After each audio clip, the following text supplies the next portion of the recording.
வெயில். என் அன்பு வணக்கம்.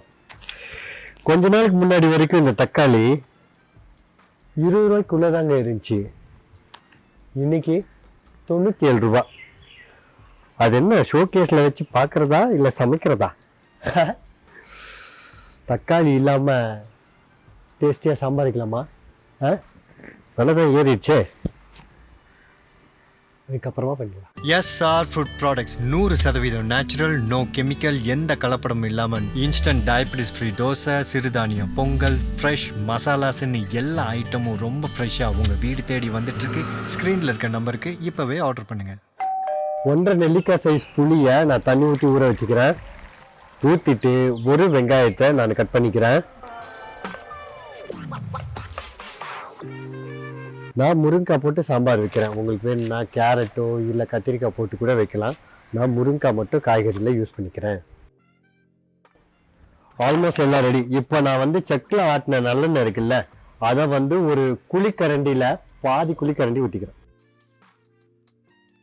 இதில் ஒரு 7லேருந்து 8 வெந்தயத்தை நான் சேர்த்துக்கிறேன். நல்லா பொரிஞ்சு வர ஆரம்பிக்கும் போது நம்ம வெங்காயத்தை சேர்த்துக்கலாம். சாம்பாரை பொறுத்த வரைக்கும் வெங்காயம் நல்லா கோல்டன் ப்ரௌன் கலராக வரணும்னு அவசியமே கிடையாது. லேசாக வதங்கினாலே போதும். இப்போ நான் வெட்டி வச்சுருந்த முருங்கைக்காயையும் நான் சேர்த்துக்கிறேன். இப்போ நான் இந்த சாம்பாருக்கு தேவையான உப்பை சேர்த்துக்கலாம். சாம்பாரோ மீன் குழம்போ இல்லை புளி குழம்போ எதுவாக இருந்தாலும் இந்த மாதிரி மண் கடாயிலையோ மண் சட்டிலையோ நீங்கள் பண்ணி பாருங்களேன். டேஸ்ட் வேறு லெவலில் ரொம்ப சூப்பராக இருக்கும். இந்த வெங்காயம் முருங்கைக்காய் வதங்குற டயத்தில் நம்ம ஊற வச்ச புளியை கரைச்சிக்கலாம். இந்த கரைச்ச புளியை நம்ம இதோட சேர்த்துக்கலாம்.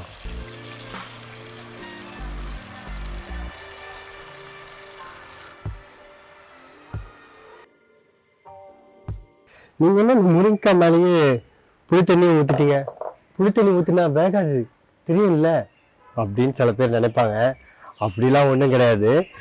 சுகரோட ஆட் ஆகிற பொருள் சீக்கிரத்தில் வேகாது. புளியோடு சேர்த்து வேக போடுறது நல்லது தான். ஏன்னா அந்த முருங்கைக்காயில் பார்த்தீங்கன்னா கடைசியில் போட்டிருப்பாங்க. அந்த முருங்கைக்காயில் அந்த சாம்பாரோட ஃப்ளேவரும் எதுவுமே சேர்ந்துருக்காது.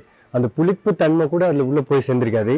இப்போவே போட்டோம். ஒரு புளி ஒரு 2 கொதி, லேசாக ஒரு கொதி வந்ததுக்கப்புறம் நம்ம சாம்பார் பொடியை போட்டுடலாம். ஸோ அது ஒரு கொதியில் முழுசாக குக்காக இருக்காது. அதே சமயத்தில் நீங்கள் சாம்பார் பொடியை நம்ம போட்டுட்டோம்னு வச்சுக்கோங்களேன், வேறு லெவலில் அதோட ஃபுல் ஃப்ளேவரும் அந்த முருங்கைக்காய்க்குள்ளே இறங்கிடும். ஸோ இது ஆல்ரெடி ஒரு கொதி நல்லா வந்துடுச்சு. இப்போ நான் சாம்பார் பொடியை சேர்த்துக்கிறேன். இது SR சாம்பார் பொடி, அதை தான் நான் சேர்க்க போகிறேன். இது காலையில் தான் அரைச்சி ஆற வச்சு வச்சுருந்தோம். அதை நான் இப்போ 1 டேபிள் ஸ்பூன் சேர்த்துக்கிறேன். இப்போ நான் இன்னைக்கு காலையில் இப்படி எடுத்துகிட்டு வந்தேன்ல, ஃப்ரெஷ்ஷாக அரைச்சி ஆற வச்சு எடுத்துகிட்டு வந்ததை ஃப்ரெஷ்ஷாக நான் இங்கே எடுத்துகிட்டு வந்தேன்ல, அதே மாதிரி உங்கள் வீட்டுக்கே நீங்கள் பெற முடியும். SR ப்ராடக்ட்ஸில் வர எல்லா ப்ராடக்ட்ஸுமே அப்படி தான். நீங்கள் ஆர்டர் பண்ணதுக்கப்புறமா அன்றைக்கான ஆர்டர் லிஸ்ட்டு எல்லாத்தையும் மொத்தமாக எடுத்து அந்த ஆர்டர்ஸை மட்டும்தான் அன்றைக்கி ப்ரொடக்ஷன் பண்ணி ஆற வச்சு பேக் பண்ணி உங்கள் வீடு தேடியே வரும். ஸோ நீங்கள் என்ன ஆர்டர் பண்ணாலும் பிரத்யேகமாக உங்களுக்காகவே அது ப்ரொடக்ஷன் பண்ணது உங்கள் வீடு தேடி அது வரும். வேணும்னு ஆசைப்பட்றீங்களா? இதோ கீழே டிஸ்கிரிப்ஷன் பாக்ஸ்லேயும் இதோ மேலே இந்த ஸ்க்ரீன்லேயும் அந்த நம்பர் இருக்குது. நீங்கள் ஆர்டர் பண்ணுங்கள். ஒரு ஃபேன்டாஸ்டிக்கான ப்ராடக்ட்ஸை நீங்கள் நிறைய ப்ராடக்ட்ஸ் இதில் இருக்குது. நீங்கள் கண்டிப்பாக நீங்கள் ஆர்டர் பண்ணி பயன்பட முடியும். ஸோ கண்டிப்பாக மிஸ் பண்ணாமல் ஆர்டர் பண்ணுங்கள். காம்போ ஆஃபர்ஸ்லாம் இன்ட்ரெஸ்டிங்காக இருக்குது. ஆல் ஓவர் இந்தியா டெலிவரி ஃப்ரீயும் கூட. இந்த 3 முக்கோணம் மாதிரி இருக்குல்ல, அது தொட்டு அப்படி இந்த பக்கம் அப்படி தொட்டு பார்த்தீங்கன்னாலே தெரியும். அது நல்லா விரிஞ்சு நல்ல சாஃப்டாக இருக்கிறது தொடும்போதே தெரியும். அப்படின்னா முருங்கைக்காய் வெந்துடுச்சுன்னு அர்த்தம். இப்போ நம்ம வேக வச்ச பருப்பை சேர்த்துக்கலாம்.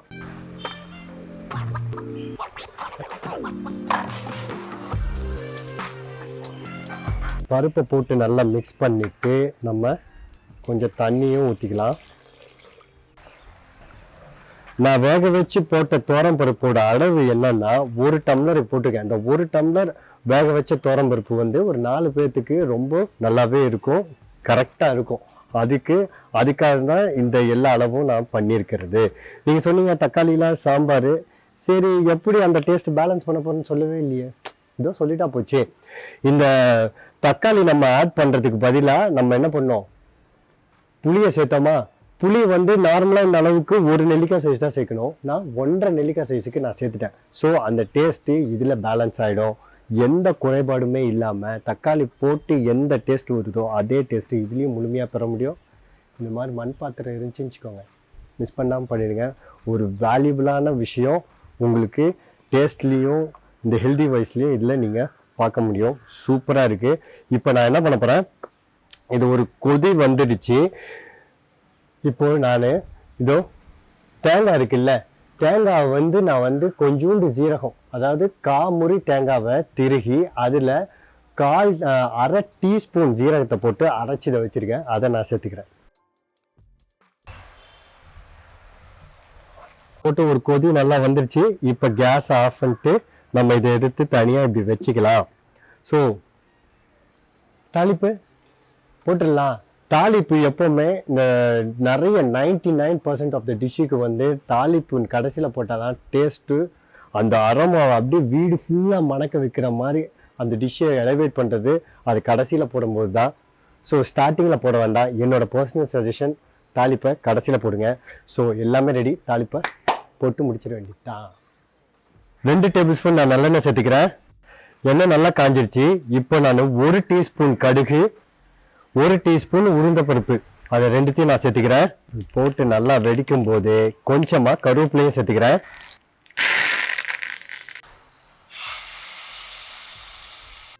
ஓகே, ஃபேண்டாஸ்டிக்காக சாம்பார் ரெடி.